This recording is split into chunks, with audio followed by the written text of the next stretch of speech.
the beginning of season 4 for us, for the show. This is the Bennett Brothers podcast for the Marvel's Agents of S.H.I.E.L.D. television show. I'm Jerry Bennett. And I'm Joel Bennett, and I'm an organ donor. And that's all we got for that. Okay. Good night, everybody. This is the fourth, even though our fourth season actually started a little bit earlier than this. This is episode 102 of, well, we kind of started with this show, but we did a few preview episodes.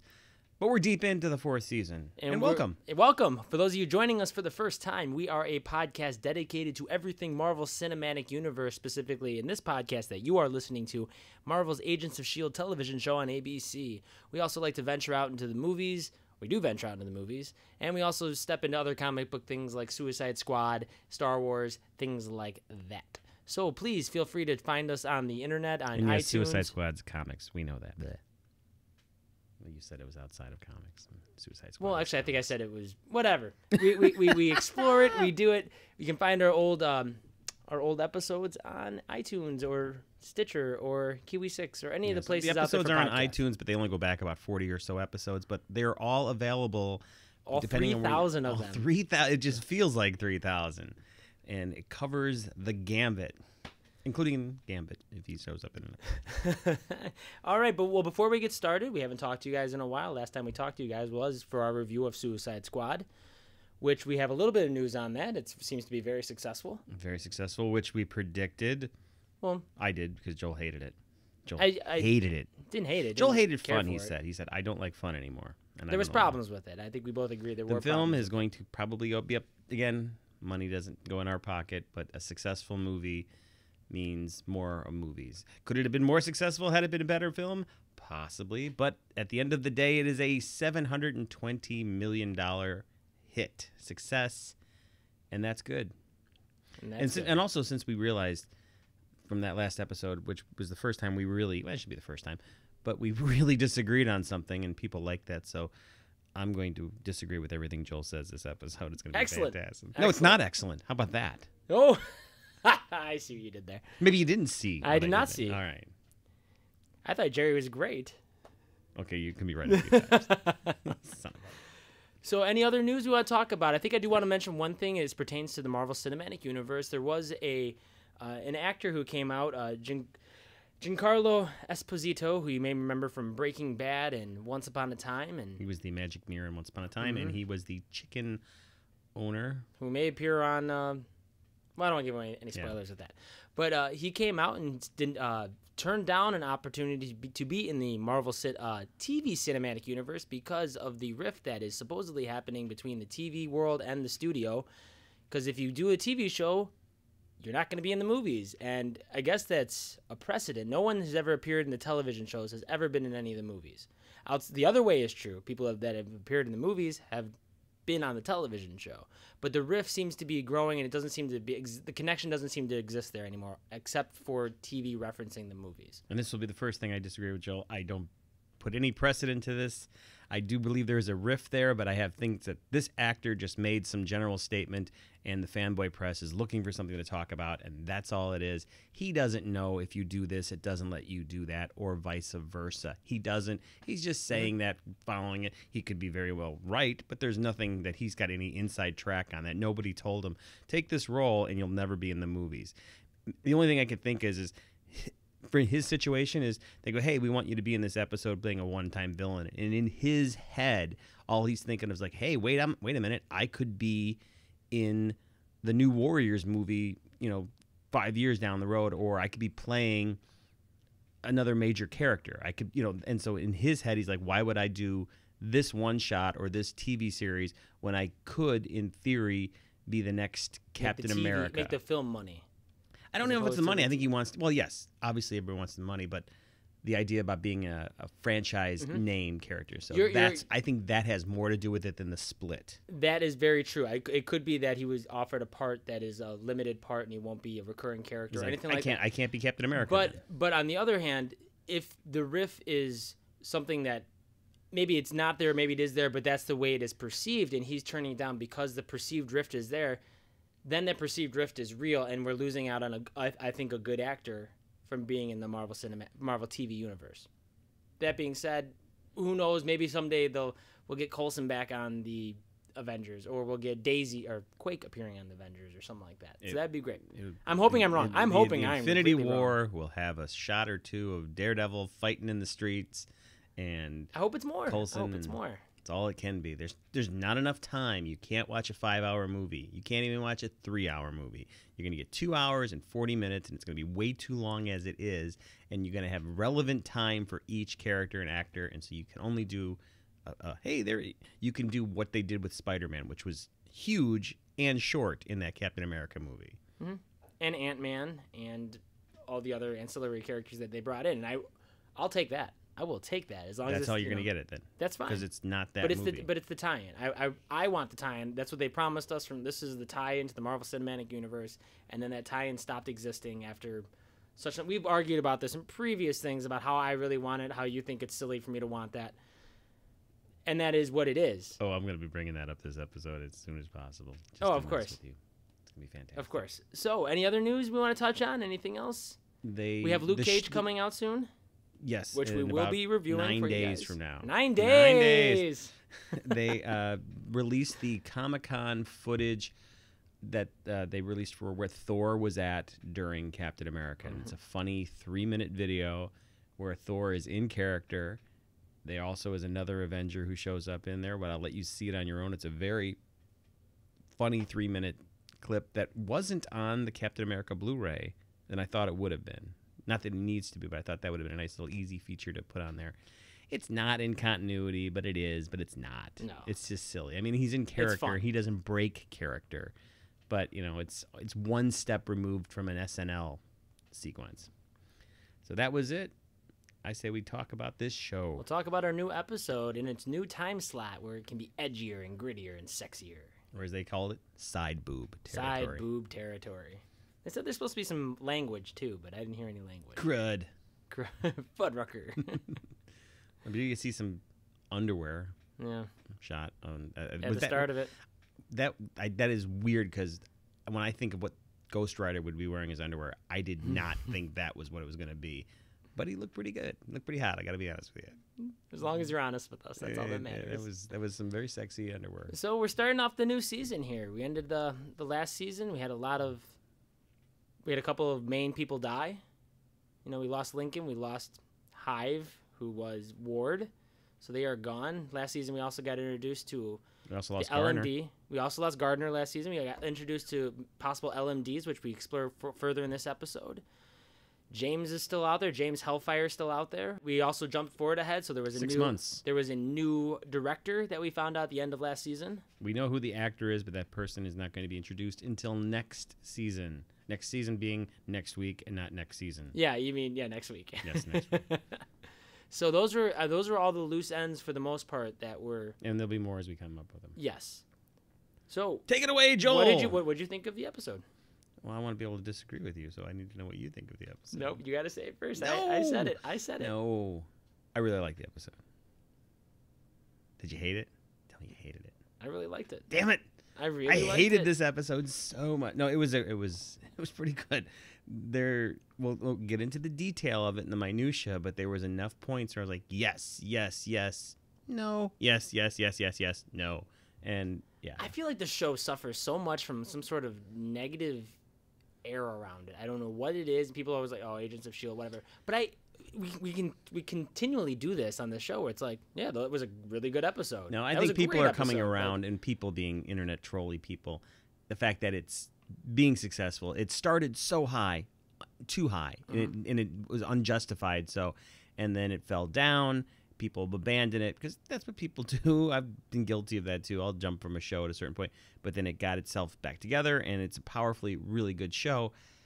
And because Marvel is so strong and does so well on so many things and so profitable, that I think anywhere people can look and go, oh, there it is. There's the kink in the armor. Because remember, this thing wasn't so good for like 5 or 6 episodes there. So yeah, they're gonna say it's meh. They're gonna say it's meh, and I'm like, it's not. No, it isn't. It's a really good television show, you know, and for a 22 episode show, you know, that's saying something because it's not 13 episodes like Daredevil and Luke Cage and even the HBO shows. They're putting out 22 hours or 22 episodes, and to be this good at that, that's phenomenal.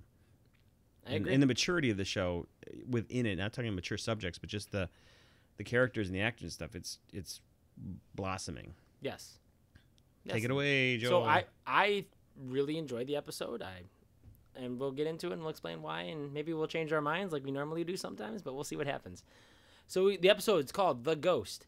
Not the ghost you think it is. You're just putting that together now, aren't you? Not the ghost I think it is. What do you think the ghost reference? The Ghost Rider. It's not. It's the other ghost. Exactly. Whatever that is, which we'll talk about. Yes. So this episode starts off with, as Jerry talked about, his favorite shots of the episode. It's Daisy, or as we now come to know her as Quake. She's getting dressed. And we get a quick that was glimpse Daisy? We get a quick glimpse at her wrist that she's wrapping up, and they look pretty messed up. She doesn't have her gauntlets, and those gauntlets had a purpose. It wasn't just cool look, and we're now seeing that. Which is great. You want that, don't you? Maybe they had some sort of tracking thing in there. That's why she's not wearing them. I was looking at images of Quake from the comics online. She has much shorter hair. Yeah. Because I was looking at what they're doing. So Daisy now has a heavier eyeshadow on. Darker. I'm seeing if they're trying to match her to the comics, giving her gauntlets, things like that. And then we go we start right into the action of the episode, and with Jerry's favorite thing, we get our car chase right to start off here. Something that Agents of S.H.I.E.L.D. has not been good at in the past, other than a flying car, is car chases. So this episode, we're finding out that, Ghost Rider drives a car, and one of the biggest concerns we talked about, I think we talked about it in another podcast, is you're going to have some car chases. If you have a car in there, this is going to require that. So are they going to hire people that do good car chases? We have our first example of it. What do you think? You know what? They didn't waste time and money on that, and they instead put the money towards this effective Ghost Rider. And I'm like, that's fine. I don't need to see a car, running around. It's 2 shots of the car slowing down. The tires are going down, and there's guys in the car, and then it kind of comes to a rest, clearly on a lot somewhere. I don't care about that, because when that car, the Charger, comes up, it looks fantastic. Obviously, one guy has a rocket launcher, and if you see a guy in a TV show or a movie with a rocket launcher, he's going to shoot that rocket launcher. So we get to see Blondie and a bunch of skinheads. His name's Blondie. Just so you know. Hey, Blondie! And that's when we get to see Quake and Ghost Rider. First introduction, we get to see the car flipping and landing. It looked a tad CGI, and they cut right before it got any worse. Which looked, so it looked good enough, in my opinion. I was okay with that. What I did notice a lot in this sequence here, and many more coming up, I'm going to refer to as a spinning camera. They mount the camera in this episode. The director, and this is unique because this is not something the show has done before.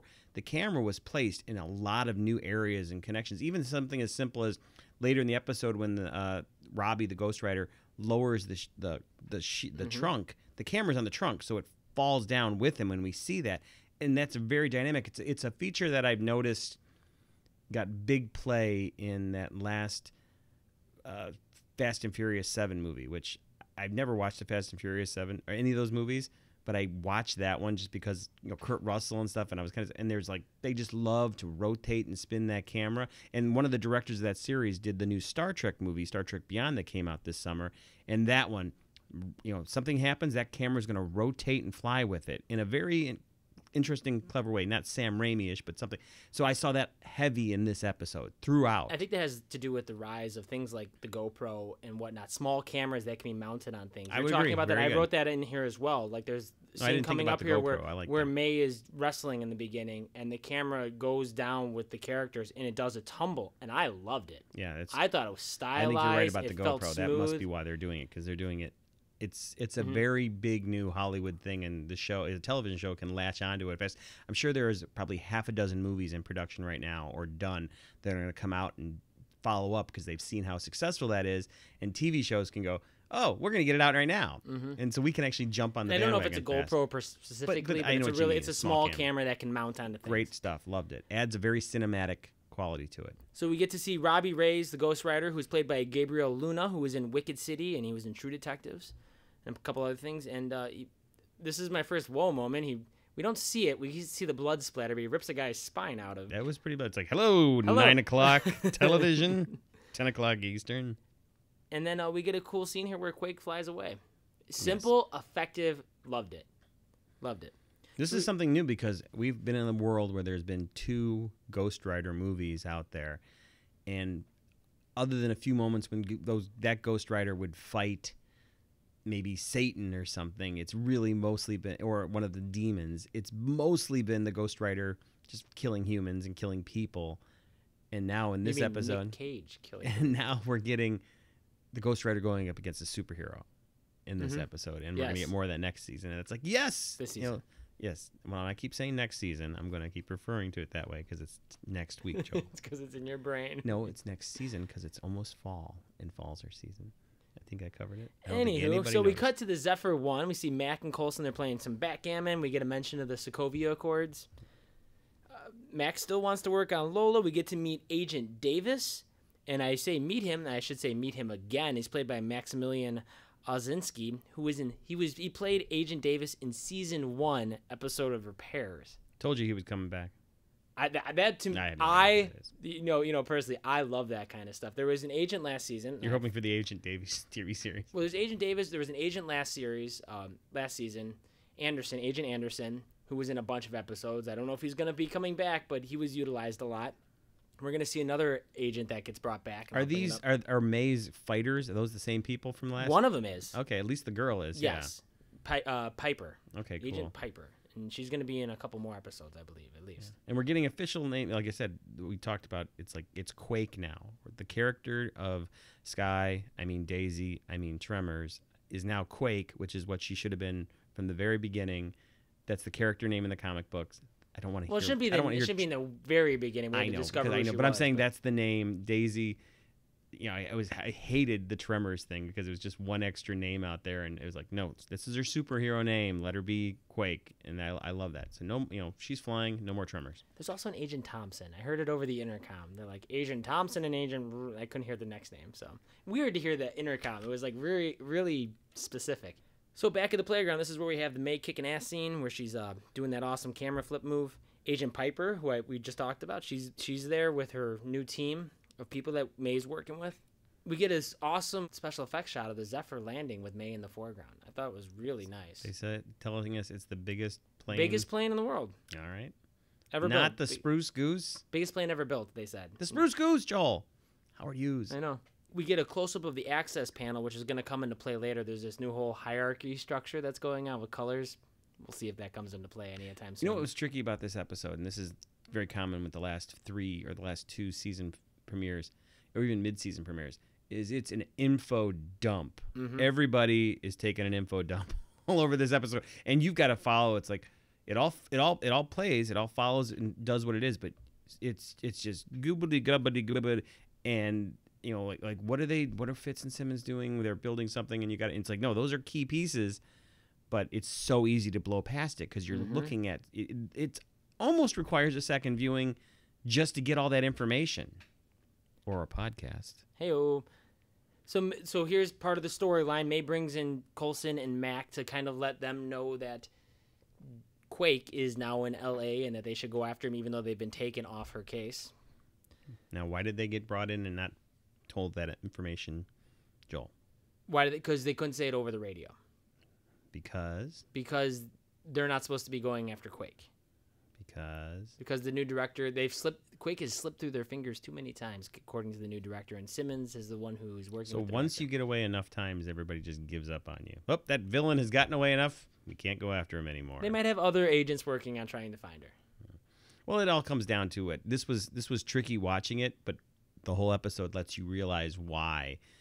And I think justifiably so, about why they're doing this, why they split the team, why because you think it's overly paranoid, and we'll get into the specifics of Simmons and doing this stuff, but the entire show and the entire organization has been rife with double and triple agents and all of this mess. So yeah, when I was able to think about it, like all these these changes, they're smart to do certain things. Although at the same time, when they talk about classified, and they keep talking about classified, you don't have information. If you start compartmentalizing this, that's also what caused some of the problems in the very beginning, because Fury kept everything compartmentalized. And if you don't have an open access to it, well, then you don't know. We don't know this new director. This new director could very well be another Hydra agent. He's not going to be.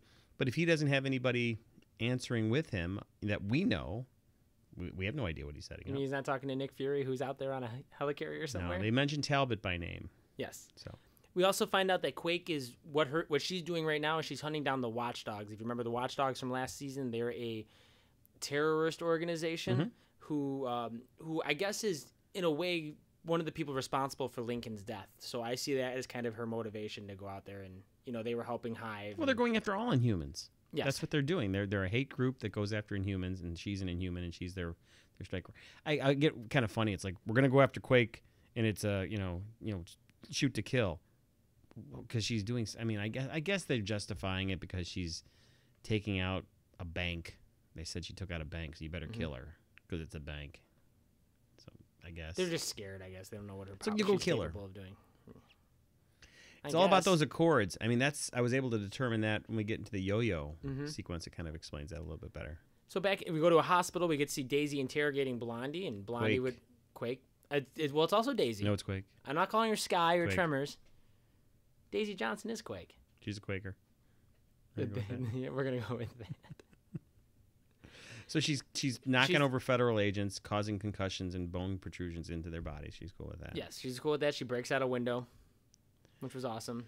Blondie would rather die than. Now here's the key. Okay, so she gets this information from the guy in the hospital, and then she kind of like lets him die. It was kind of convenient. Like if she had hold the door open, maybe the crash team. I know he's burning his soul, and that's all metaphysical and everything, but she kind of like let him die. Like maybe they could have had a crash card and a team coming into it. This TV logic, he's a terrible human being. We're gonna find out. That's the trick about this, though, is yes, these guys are a bunch of Aryan neo-Nazis, but they give you just a little bit of a couple of times, like when he's like, I got burned, and he's he's worrying about his other friends, and so you have this moment of sympathy in a certain way because he's not coming out and being a F you, blah, blah, blah. He's like showing he's a real human moment there.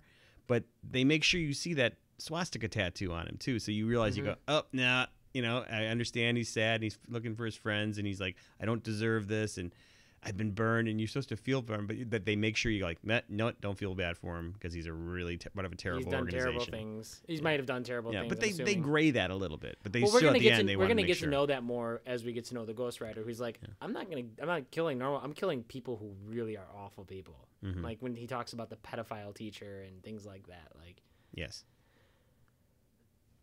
So we go back to the playground, and we actually are in a VR at this point, on virtual reality, where Simmons is walking through the air using Dr. Radcliffe's from last season, his framework that Fitz is helping him with. I'm assuming this is going to come and play later. Because it doesn't in this episode. It kind of does at the end of the episode when May's wearing the glasses and the whole team is. It's designed so that they can go into areas where it's blind and be able to see everything. Okay, I didn't catch that. I mean, yeah, I didn't see the correlation between the two. I think it's going to come into play a lot later when someone's going to be trapped inside of that and not realize they've been in it the whole time. Yeah, I can see that. That's what I think. Look, we established it, kids, so now we can use it when we want to. Like, and I don't know who that would be, but it's like, oh, it's an alternate universe, and we can snap out of it. Like, you've been in this the whole time, like 5 episodes in. We'll see if they use that or not. Well, first of all, there's Nathanson. He's an agent that's working in the lab. I'm going to point him out, Jerry, because you never know when they're going to make a comeback. They mean nothing. They're red shirts. We found out that Simmons got promoted, and then they do the James Bond things here where they give Mac an exploding pen, and Coulson gets a new hand upgrade, and we get a little moment between Fitz and Simmons, which I thought was... Fitz and Simmons is interesting. When you first said that, you're like, thank God you didn't like pause or like cough when you're saying that. So Coulson gets a new hand upgrade, and like, hand up? What? I don't know what it's saying, but it seemed weird. That doesn't sound. It's not dirty at all. I like the Fitz and Simmons moments.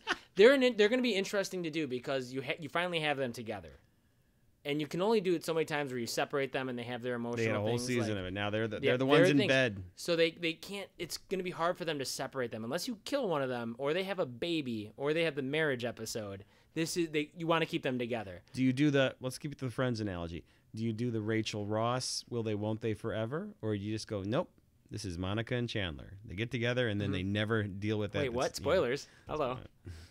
No, it'll be interesting. I don't mind the small moments like that, but they obviously can't stick with this every episode where they're like constantly showing them in love and then they're separating by their jobs because that's boring television. When it's like, oh, she's now a higher ranking of person, and so it's hard for them to relate to each other, and it's like, oh, that's not good television. So when they make a Simmons life model decoy later, and he doesn't realize it, and he ends up sleeping with the robot version. No, I don't want that to be the episode. Then she's going to be like, then they'll have to break up because he wasn't faithful. Yeah, I mean, I don't mind the questions that it asks, like the philosophical questions, but I don't want that to be the show. I don't mind answering philosophical questions, but I don't want it to be relationship driven. That is, I mean, not with them anymore. You already had all that. You've already established all that. You already went through the ups and downs. They're together now. Done. So that'll be interesting to see how they do this moving forward this season. Mm-hmm.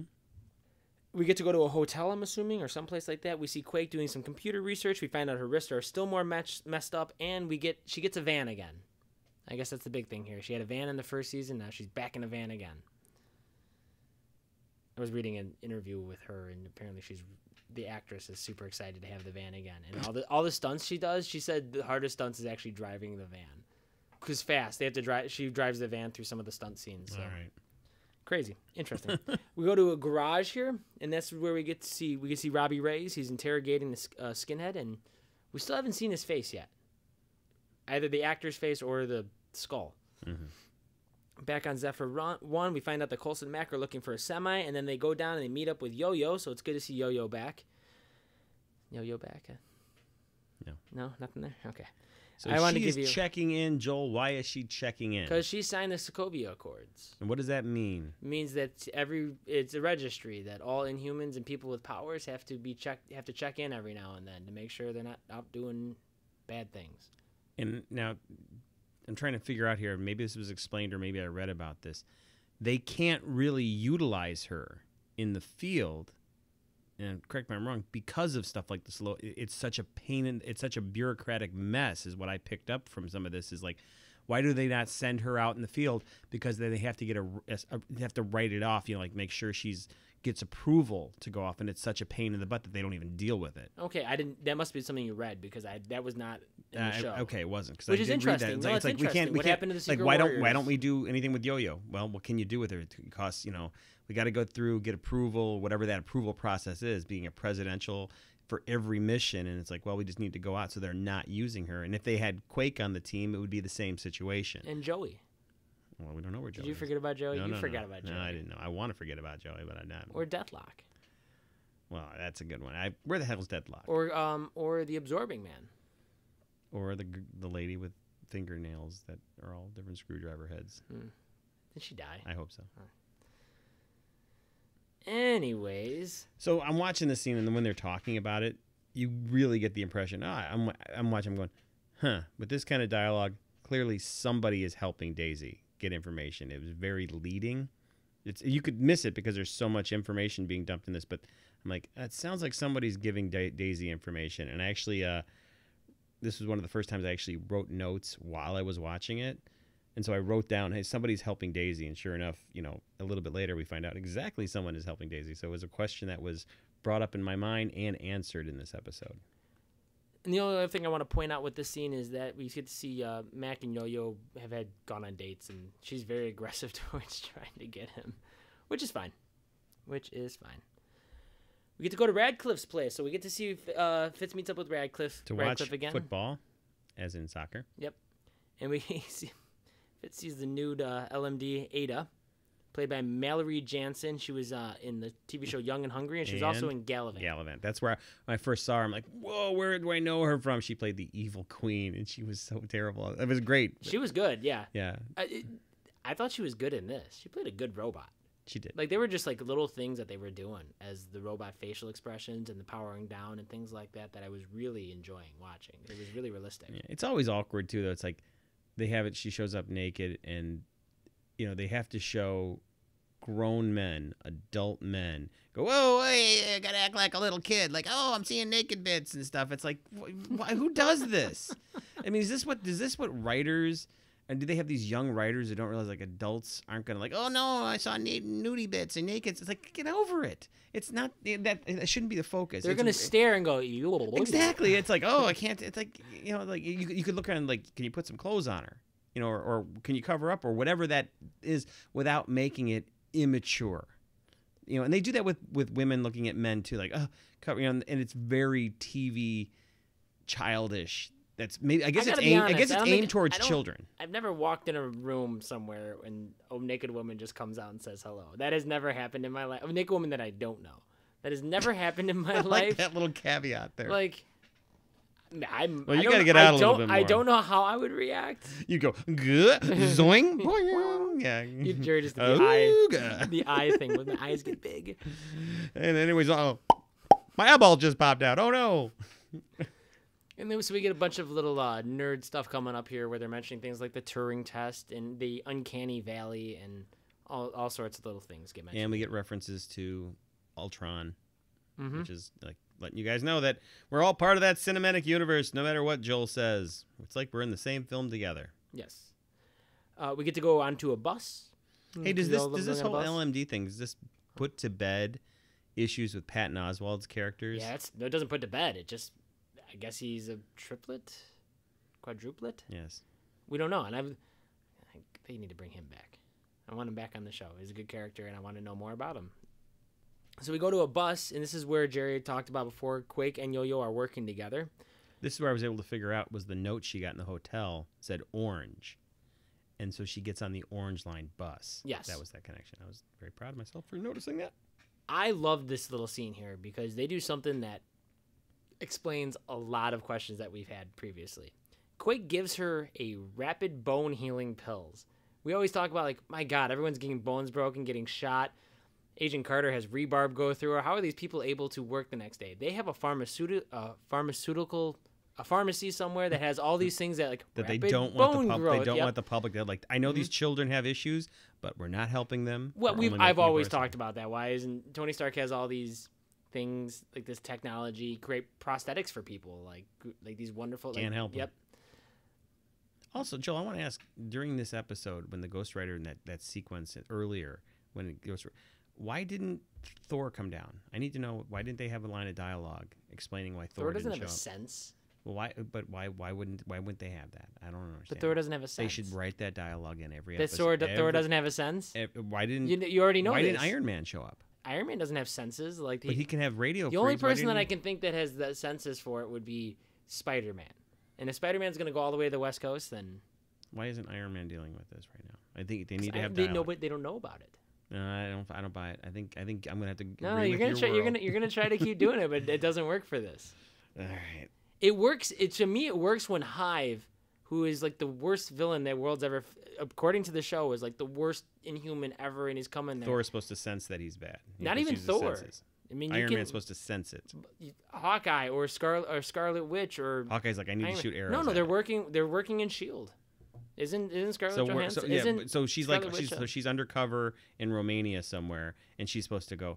I need to go. Well, okay. and How I'm about hurry- Vision? How about Vision and Scarlet Witch? How can they? They're off someplace else They too. weren't. By They the weren't time doing undercover stuff. by the time they get there, the events were over. No, because events were going on for a while, No, they weren't. and they fly around really quickly in this world. So No, yes, by the they time- do. They in fly in a around movie. real They quick. fly. Yeah, no, I don't buy it. You can keep arguing it. Yeah. I that's the kind of stuff that I have. But this one, you're wrong with this. I know you're putting up a straw man, but Straw Man. I did notice in this part here, maybe really aware of the music in this episode was yeah, it's really pretty good. Pretty good. They've brought it to a new level. I like that they're not sticking where they were because I had issues with the show, but the music has progressed. And another thing that you would probably miss if you didn't watch it a second time, that Quake mentions that she met a serial killer and Yo-Yo asks for a picture. Yo-Yo later on in the episode gets a picture. I did notice. Back at the playground, Maisie, Maisie, give us your answer. May and Simmons are talking about the color coding thing, which is called the spectrum of security. And then they say that this took me by surprise, and I don't know why I never thought this. I think we've mentioned this before, but they're like, oh, there was a guy at a hospital who got killed or whatnot, and the suspect is an Asian female. And I was like, so why did Daisy? I'm like, oh, Daisy, yeah, Daisy's Asian. I didn't put that together. I don't know. I mean, I did put it together, but it's one of those things like Asian female, and they thought it was Daisy. Daisy's not. Oh, yeah, she is. Her mother is far. Well, the actress yeah. is, a quarter Asian or whatever Yeah. that is. I love how Coulson and Mac, when they go out and they're tracking stuff down, they have other agents with them. That's exactly what they should have. They shield. I know they like to. And May has her own team now. From which is cool. from the beginning, the whole show was like, let's make it off into a small pot, of Oh. characters. But it's like, no, there's bunch of red shirts with them. That's why I keep mentioning some of these other names. Secure the perimeter. I keep mentioning these other agent names because, again, the red shirts, Star Trek. I want to see maybe some of these start to get up. The Agent Piper, she might be around for a while. I wish they actually wore SHIELD uniforms though, man. Like from the comics. What do they look like? They look awesome. They're blue and white, and they just look really cool. I'm not gonna describe them. But well, they're just cool. The movies never really, they sometimes they have someone, but it's like, why not have the outfit on there, the uniform? But it's easier just to put them in a suit with glasses and touching their ear. So back in L.A., we get to see a scene. I don't know. It's kind of a worthless scene, but Daisy's talking to a graffiti artist. This is our first visual of what the flaming skull head looks like. Okay, and then she sees and then she sees a car in there, and she's able to recognize the car as a Charger, or I guess put it together. So, at a different garage, we have Mac and Coulson. They just miss Robbie. He's there, but they just miss him. They examine the truck. Coulson gets to use his X-ray hand, which is cool. We want that stuff. We talked about that last season when he used the shield to protect himself that came out of the hand. More gadgets coming out of the hand. That's good stuff. I think that's clever. It's smart, and you can do a lot with it. They find 2 dead bodies, and one of them is an organ donor. And that's where the joke came from. It made me laugh. He goes, oh, and he's an organ donor. He looked at one of the wallets and brought up his name. It actually made me laugh out loud when they said the line on TV. Why? Because it was funny the way he delivered it. It was really funny. Okay. I'm not delivering it correctly, Jerry. You're like, why is it funny? No, I'm not in the context. I thought you were referencing like the joke. I thought maybe they referenced something later because it didn't strike me. It was just the way Coulson delivered the line. Now we go back to the garage, and we finally get to see Robbie's face outside of him just missing Coulson and Mac. He's slowly transforming, and he kills the skinhead with his car, which he does. Just runs into him with his car. Back in L.A., Daisy is doing some more talking with some hard-looking dudes about the car. Back at the playground, Simmons confronts May. She finally found out why May, had Coulson and Mac there and all that kind of stuff. Mm-hmm. And we also find out, we find out why Simmons is being a brown noser to the new director. Which do you follow? Do you believe it? I do, and it also points out that that new director is absolutely correct. Look at this; they're already doing stuff behind their back. His paranoia is justified. These guys are like, nope, we're working around the system. We're going to do our own thing. Especially Mac. He's always never ever listened to the rules. Mac don't go out there. Mac's going out there. Like he does the opposite. He pulls a Jerry. That's what I call it. So we go to a place called Cosmogenics. Why don't they just call Coulson back? Because Simmons basically at this point... Simmons hasn't told... No, Simmons tells May, go get Coulson. Bring him back. Because he's not going to come back on his own. But she doesn't even call him. Oh, I don't know. Like, why doesn't she hey, I'm over you in this bit, you're always about being the director and stuff. Why doesn't she just go out and call Coulson and Mac and say, turn around, stop what you're doing, and come back? Theory. She's giving them time to come back before she tells the director because she would love to have Daisy. She's friends with Daisy. She wants Daisy back and all that kind of stuff. Make sure she's okay. She's giving time, and that's why. Because if he does it over the radio, it's going to be known that they're doing this. Okay, all right, there you go. That's what I needed to hear. Maybe good. The radio justification was good there. So yeah, the Cosmogenics headquarters. Coulson and Mac arrive, and then we cut back to Radcliffe. The infinity symbol there. Yep. Cut back and we have something called the Infinity Wars coming up. Joel, think about it. That's the infinity symbol. It's tying into the movies right there. There it is. Yeah.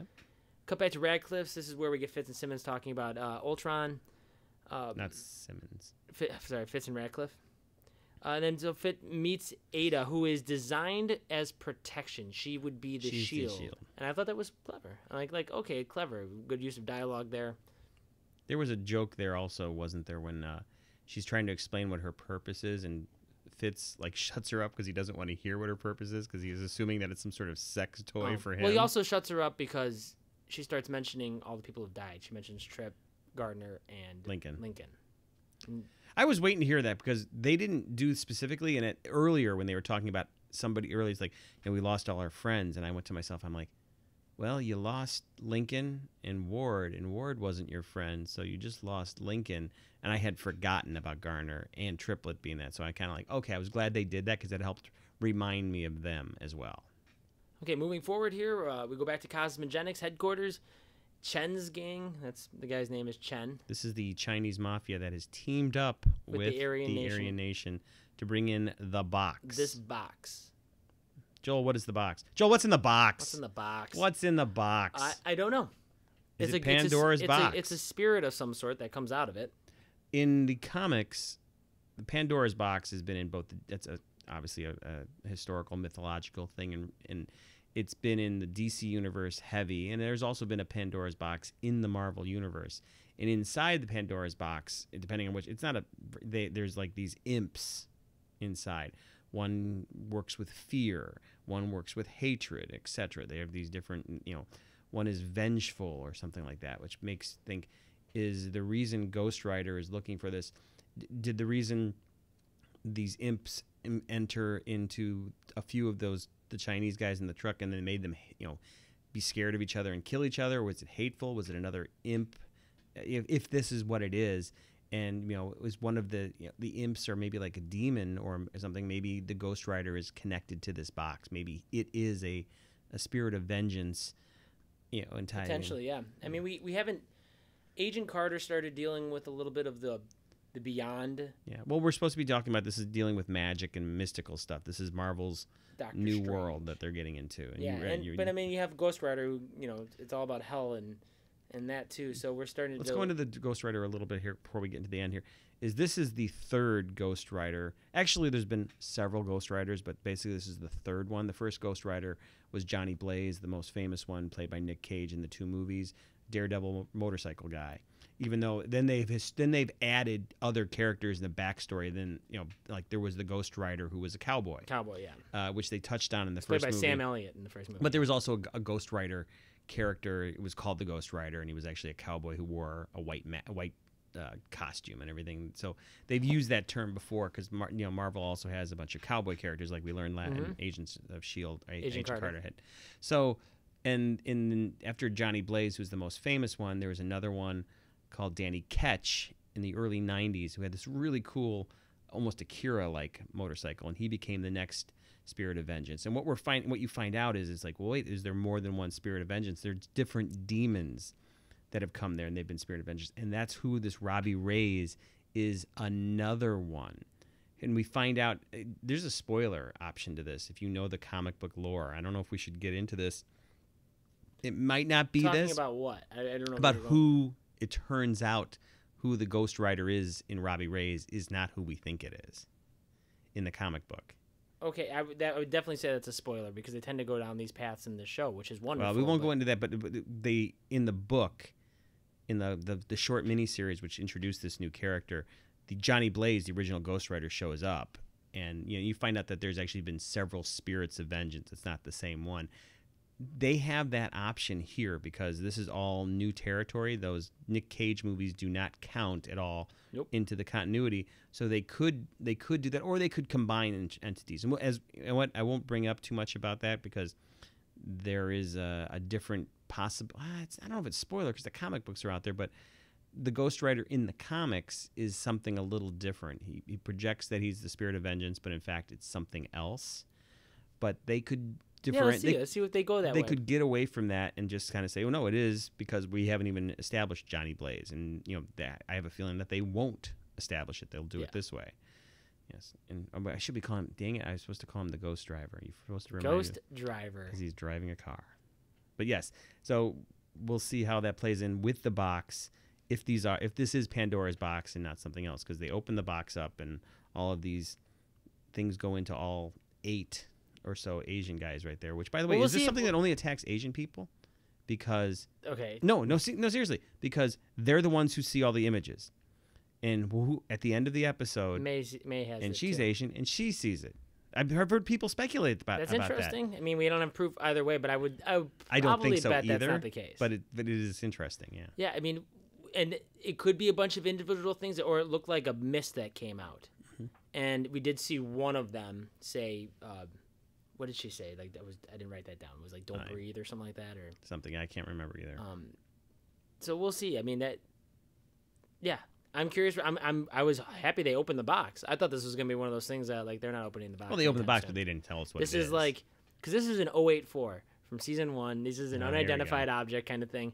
But like even like remember the monolith, the transport box, the rock.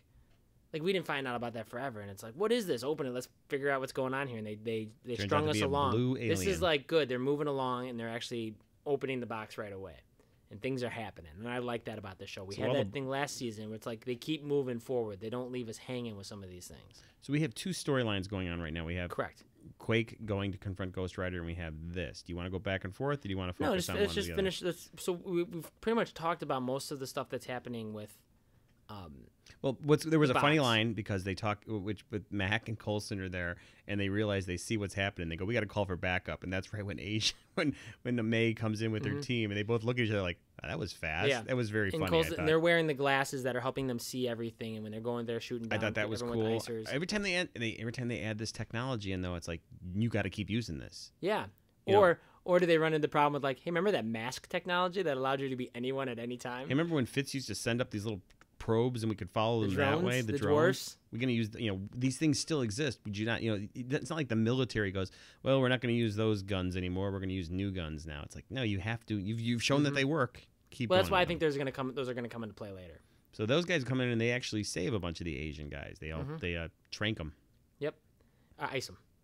Yes. Icers. So while that's going on, we're getting our superhero battle between Quake and Ghost Rider. Yes. So Daisy went to find out about the garage, and then Robbie's like, nope, I can't have you around. You're asking too many questions. They need to fight. So she blasts him back, which was cool. So let's talk about the Ghost Rider. Let's talk about it. What did you think of the I loved head? it. There were times when it was perfect. There was times when it was like 98% perfect.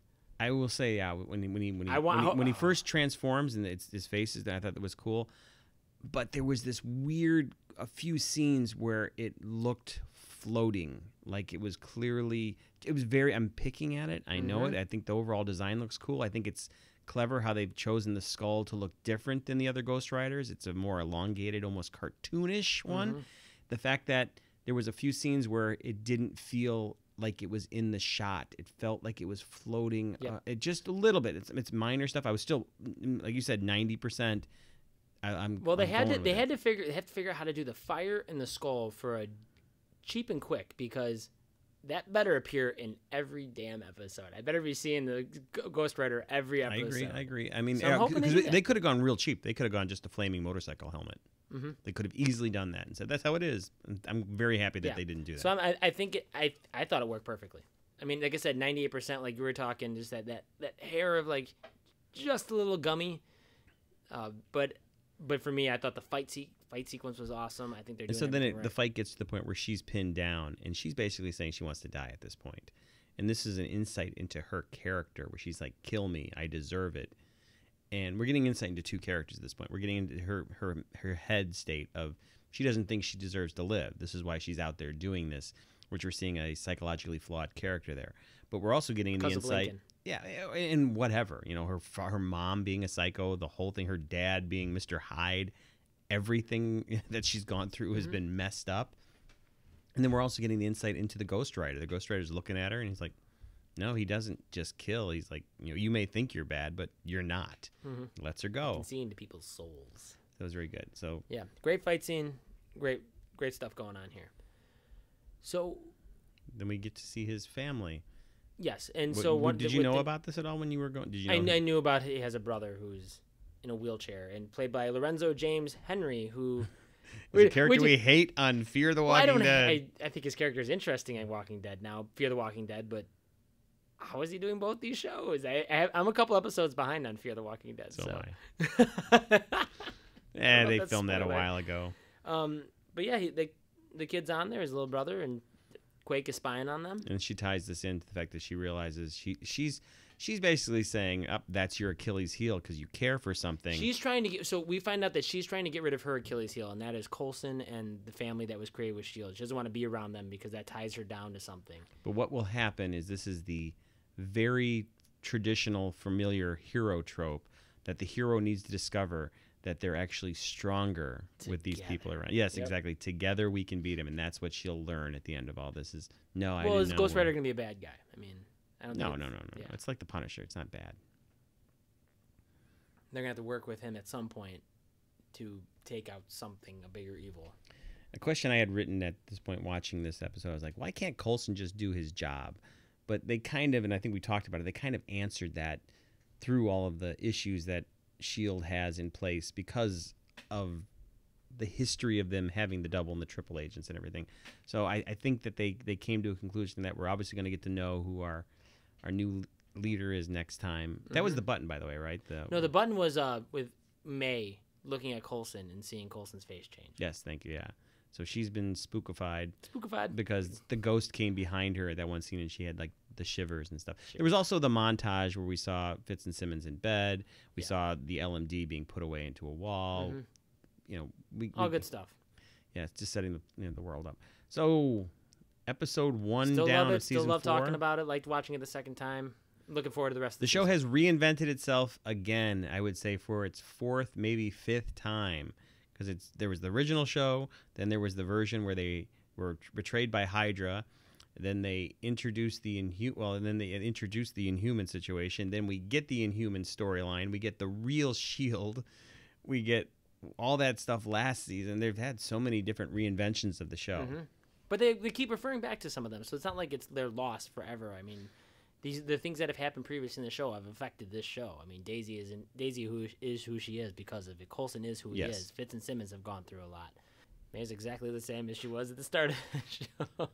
So the whole LMD thing, which I think is going to be a huge part of the show coming up, and they're created to protect agents so they can go in the field. Oh, they're going to go bad. Come on. Well, yes, but they also yes, exactly. It's going to be a surprise. It's Ex Machina. It's Westworld. It's also all those. It's also going to save someone. We're going to think someone's going to die. But didn't he say that they can't be offensive? They're just a shield. Yes. So how can they go in the field be doing anything other than protecting people? They can't actually stop somebody. That's the 3 laws of Asimov. Like, yes, you know, we've all seen iRobot. To protect humans, sometimes you have to kill humans to protect humans, but you can't kill humans. So it's that conundrum. Well, yeah, and doing this on the show, it's being brought. You know, it's all very clever, but it's in a world where we already know have been inundated with all of these kind of science fiction tropes and everything like that.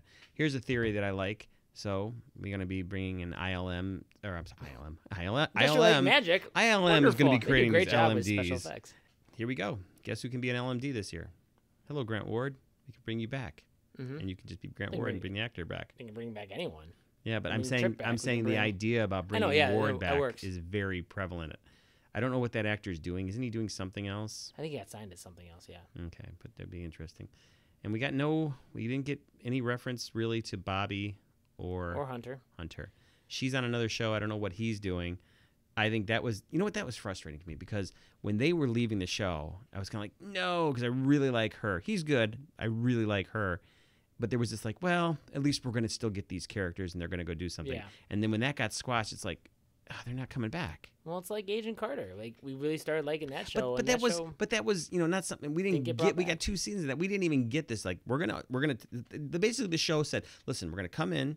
We're going to take some of your coolest characters, but we're going to give them their own thing. And instead what happened is like, you know what? That didn't work out, and you can't have them back now. Yeah. It's like, well, they're not even getting used. It's like taking Fonz off of Happy Days, and he doesn't get to come back after he jumps the shark. It's just not the same, Joel. You remember when we used to watch Happy Days all those years? They weren't all Happy Days. But if you enjoy Happy Days and you'd like to discuss the Gary Marshall universe of Happy Days, Laverne and Shirley, Mork and Mindy, and the rest, Joel, where can they find out that information? Not with us. Wikipedia. No, but check us out on our Facebook page, facebook.com/Bennett Brothers Podcast, where we have all the videos. We post up a lot of stuff about the Marvel Cinematic Universe and things that are interesting on the internet. You can check us out on Twitter at Bennett Bros Pod. Give us an email at BennettBrothersPodcast@gmail.com. Check us out on our WordPress page, BennettBrothersPodcast.wordpress.com. Check us out on iTunes. Give us reviews. Tell us how we're doing. Let us know if you like us. We're also posting some of these on YouTube. There is a YouTube channel. Look us up. There's a YouTube. There is. I've put some of those up, and that's some work. On the internet? On the internets, as the kids call them. Excellent. And we're putting that out there. Also on Twitter, as you mentioned, right? I mentioned that. That was fantastic. And coming up, although it probably will be several weeks, even though the new Luke Cage show is coming up in 9 days. 9 days.